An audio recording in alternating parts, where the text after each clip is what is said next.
Assalamualaikum warahmatullahi wabarakatuh. Alhamdulillahilladzi faddala bani adama bil ilmi wal amali ala dinil islam wal iman.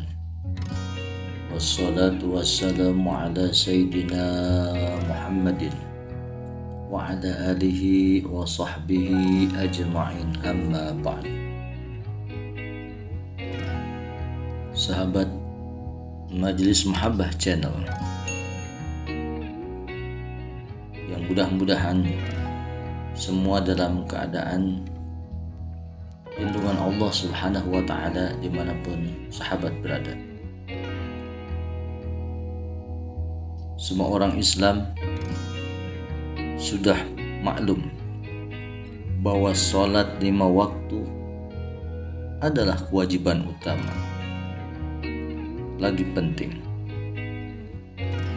dan paling terpenting. Semua orang Islam, baik laki-laki maupun perempuan, wajib mengamalkannya selama hidup. Sama sekali tidak ada alasan atas kewajiban ini untuk ditinggalkan, walau sedang di mana kita berada. Tidak kuasa berdiri betul, boleh mengerjakan dengan duduk. Kalau terhalang duduk, diizinkan berbaring pendek. Kata mesti dikerjakannya.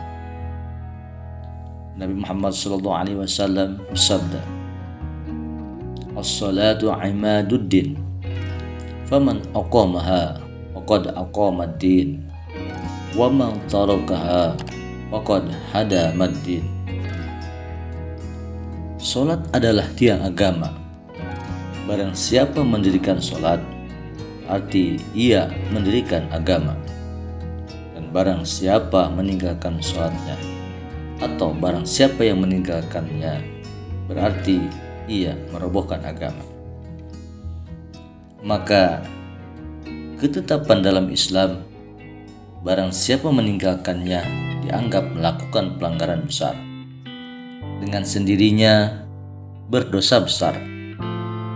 Biasanya orang-orang yang meninggalkan sholat disebabkan oleh kesibukan-kesibukan lain. Dengan kesibukan itu, terkadang kewajiban sholat 5 waktu sengaja diabaikan. Allah Subhanahu wa ta'ala berfirman dalam Al-Quran, A'udzubillahi minasyaitonirrajim, Bismillahirrahmanirrahim. Ya ayyuhalladzina amanu la tulhikum amwalukum wala auladukum an dzikrillah wa may yaf'al dzalika fa ulaika humul khasirun. Maknane wallahu a'lam wa rasuluhu fi haqiqatil murad. Hai orang-orang yang beriman, janganlah harta-hartamu dan anak-anakmu melalaikan kamu dari mengingat Allah. Barang siapa yang membuat demikian, maka mereka itulah orang-orang yang rugi.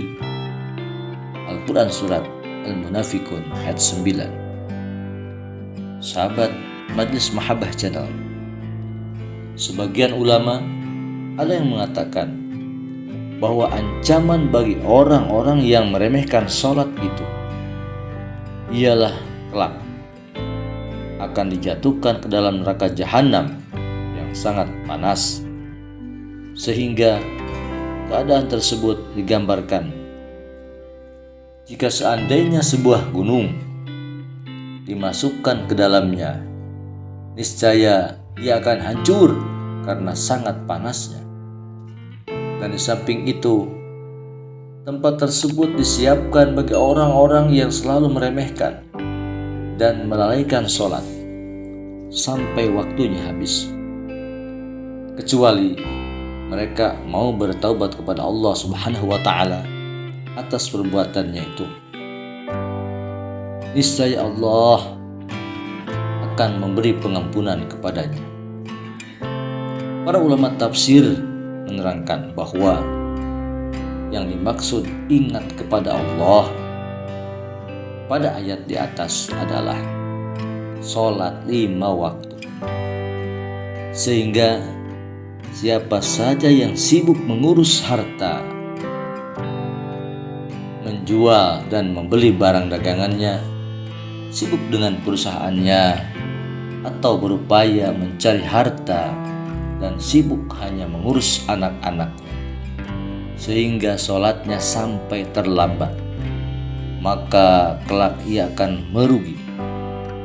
Rasulullah Shallallahu Alaihi Wasallam bersabda, "Awwalu ma yuhasabu bihil abdu yaumal qiyamati min amalihi as-salat, fa in saluhat faqad ablaha wa anjaha wa in naqasat faqad khaba wa khasir."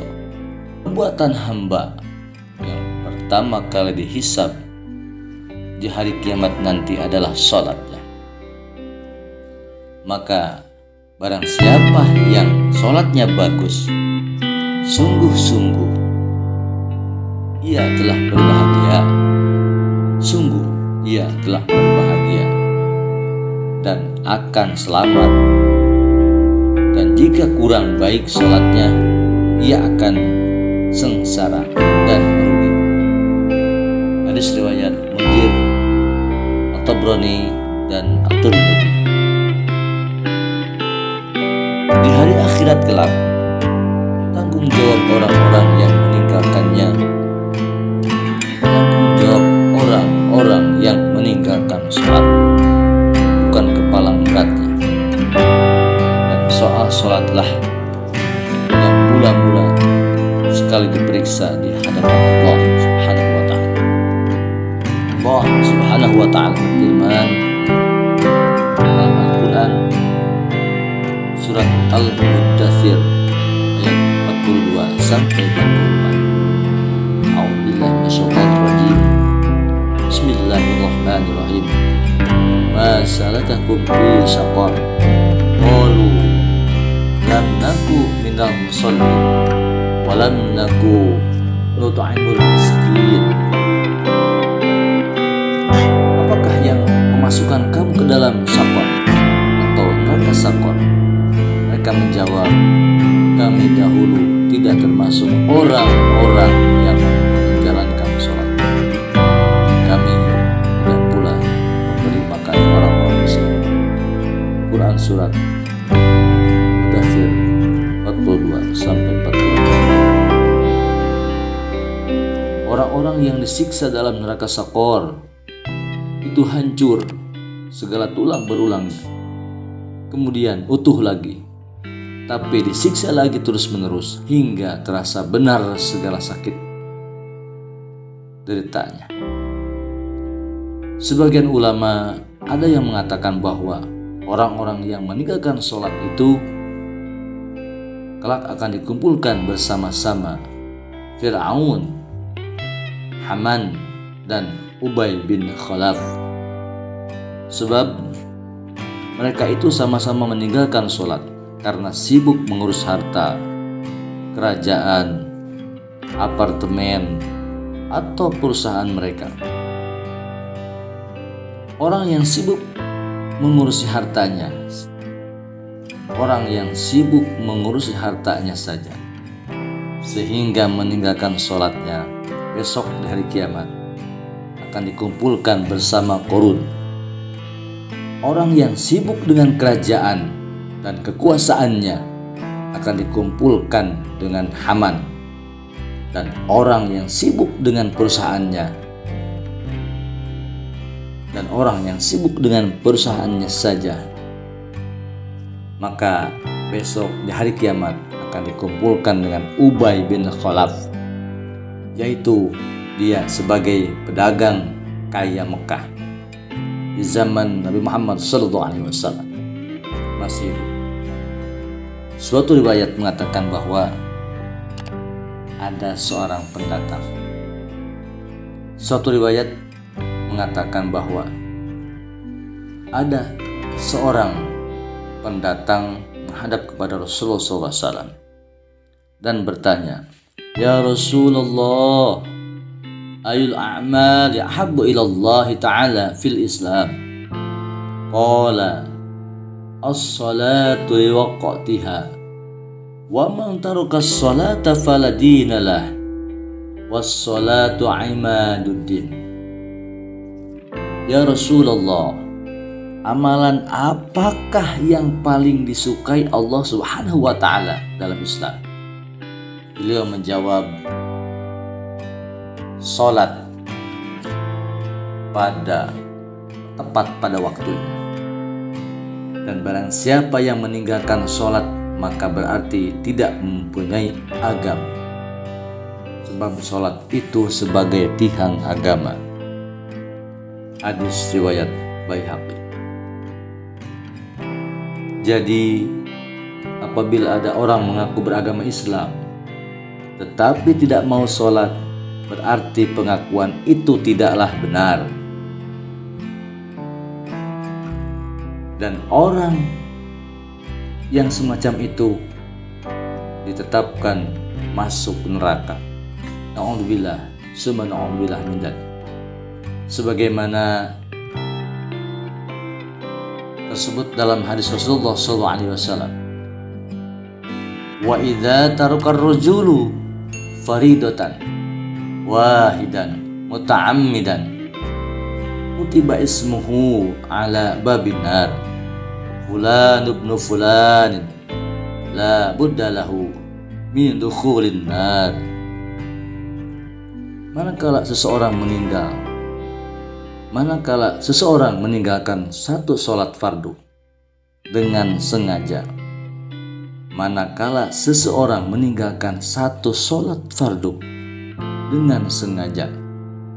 maka namanya ditulis pada pintu neraka, Fulan bin Fulan. Tidak pasti masuk neraka. Na'udzubillah, summa na'udzubillah min dzalik. Dalam sabdanya lagi, bainal abdi wa bainal kuffari tarkus sholati. Di antara seorang hamba, orang Islam, dengan orang kafir, letak perbedaannya meninggalkan sholat. Hadis Ibnu Majah. Sahabat Majelis Mahabbah Channel memiliki kepada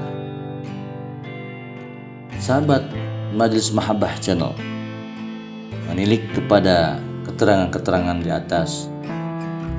Nyata benar dosa orang-orang yang meninggalkan sholat, yang begitu berat ancaman dan azabnya.